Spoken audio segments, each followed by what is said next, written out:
Hey, what is up everybody? Platform Disciple here, and it's about 1,000,000 degrees where I am, so if it looks like I'm sweating, it's probably because I am sweating.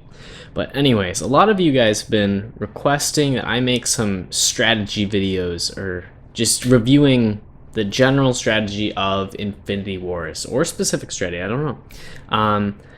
And I thought about it a lot, and I think that's something that's very hard to do, and I'm going to explain why. And that's because in a lot of card games, there's a correct choice and there's an incorrect choice.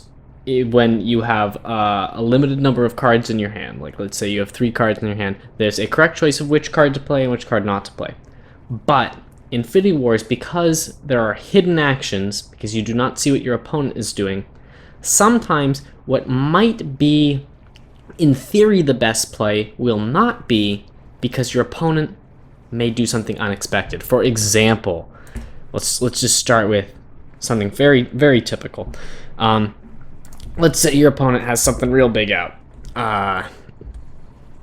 Shikana, who demands tribute. This card alone is going to bring up what I mean about there's not always a right decision. So, Shikana's in play. My opponent has several characters that they could sacrifice if they want to keep Shikana in play. For those of you guys who are too lazy to read the card, what it does is at the beginning of every turn, the player who owns the card has the option to sacrifice another character. If they do, Shikana just stays around. But if they don't, Shikana becomes exhausted for the turn, which means it won't attack that turn, and then at the end of the turn, kills everything on the battlefield and leaves the game. But in addition to that, Shikana is also an 18/18 flyer. So Shikana is sort of a twofold threat, because it can either single-handedly kill you because it's so big, or the player who has Shikana can trick you and use it as a board wipe, essentially. So if I have a Death Ray in hand, it seems very, very important to kill Shikana if I have very low life, but at the same time, not only could they just choose not to sacrifice for Shikana, in which case they might board wipe my things, but they might just not move Shikana on the battlefield. So even though something like Death Ray, from perhaps the perspective of a very new player, might seem like the best decision, it's not always the correct decision because my opponent can play around it. Whether they're doing it intentionally, whether they're not, the point is Death Ray is not at 100%.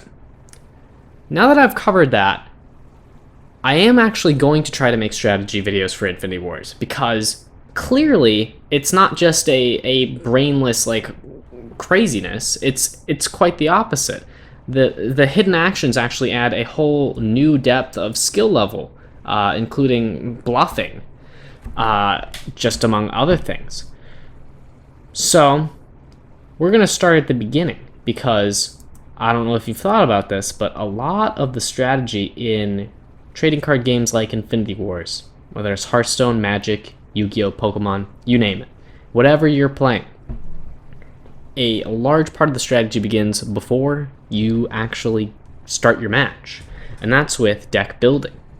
So I'm going to explain how I build a deck, and I'm going to start by saying there are two different ways to build a deck. I might even just build some decks while we're doing this so that you can understand. One way is sort of a top-down construction, and that's if I decide, like, I want to feature a certain combo or a certain set of cards in my deck. Like, let's say, for example, why don't we look through here? Let's say that the card that I want to feature is Kark. And I'm thinking, this seems like a card that I could build a deck that revolves around the strengths of Kark. And that's going to be your top-down construction. The other way to construct a deck is to say something like, I want to construct a particular type of deck. And just to elaborate, There's a few different types of decks in Infinity Wars and other similar games. I mean, you've probably heard, if you're familiar with other card games, you've heard these terms tossed around, but I'm gonna give you my own take on it. So, one is we've got a spectrum from aggro, which is decks that attempt to end the game very quickly through high pressure, to control, where control attempts to prolong the game and doesn't seek as much to put out pressure as much as it does to reduce the amount of pressure that your opponent is putting out.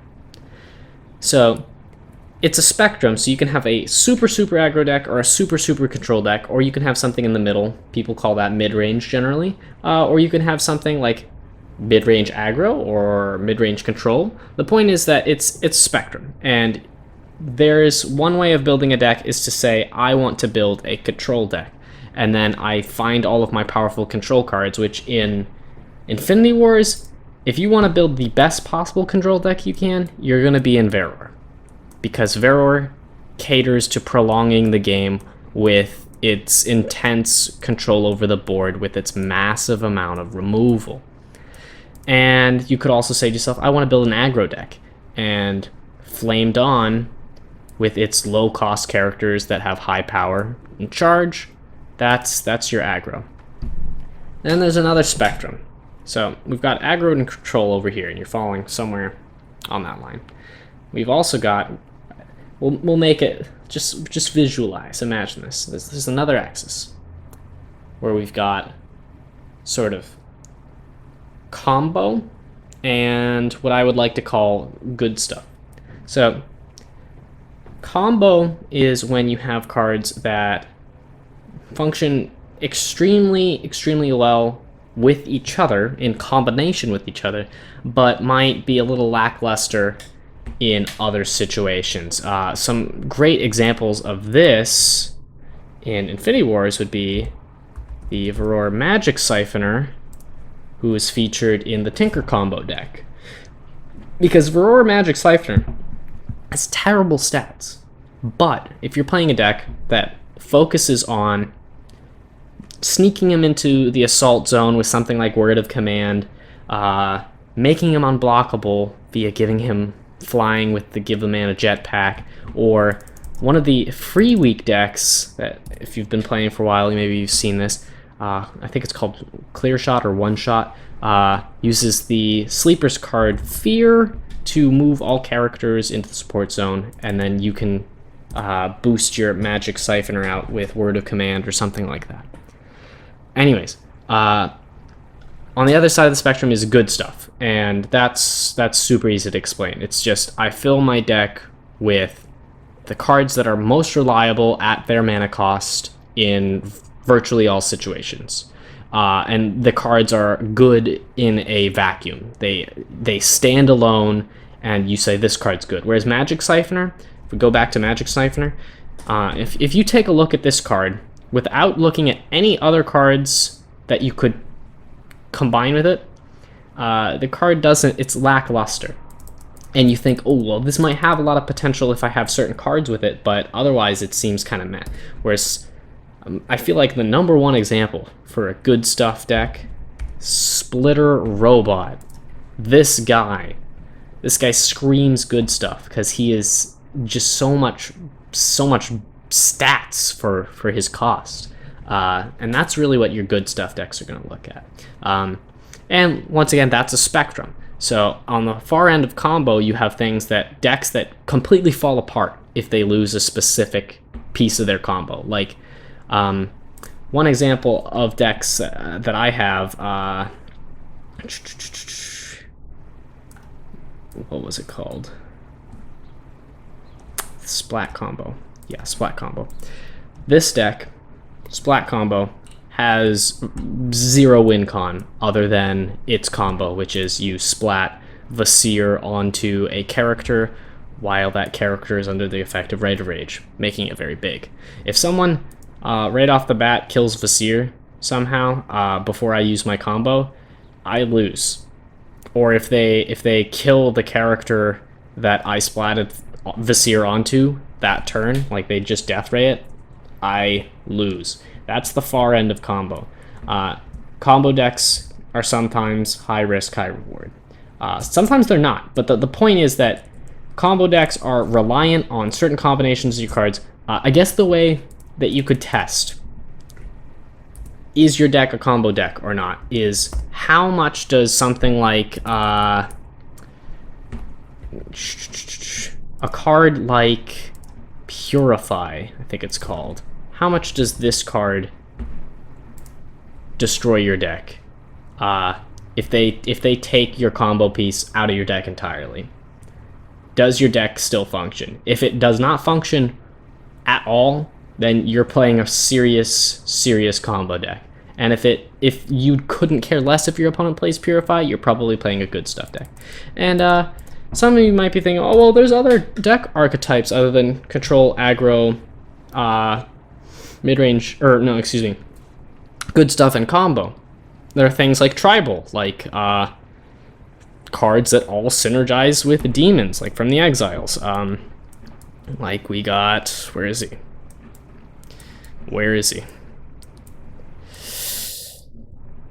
I guess we also have things like the exile effect. There's another kind of thing where it's like I can build an exile deck or a demon deck. I couldn't find the particular card I was looking for. Demon Lord, I think he is. Okay, well, Demon Born. There we go. And you might say, well, that doesn't seem like a good stuff card or a combo card. But I'm gonna say that's, for my definition of combo, it's not a true combo, but it's synergy, meaning that this card synergizes with other cards of a certain type, and without those sorts of cards, it is lackluster. So I would say that synergy is just a more mild combo, where a synergy deck, if from the spectrum of super combo to super good stuff, synergies probably a little closer to combo most of the time. It really depends. Alright, so now we're done with that rant.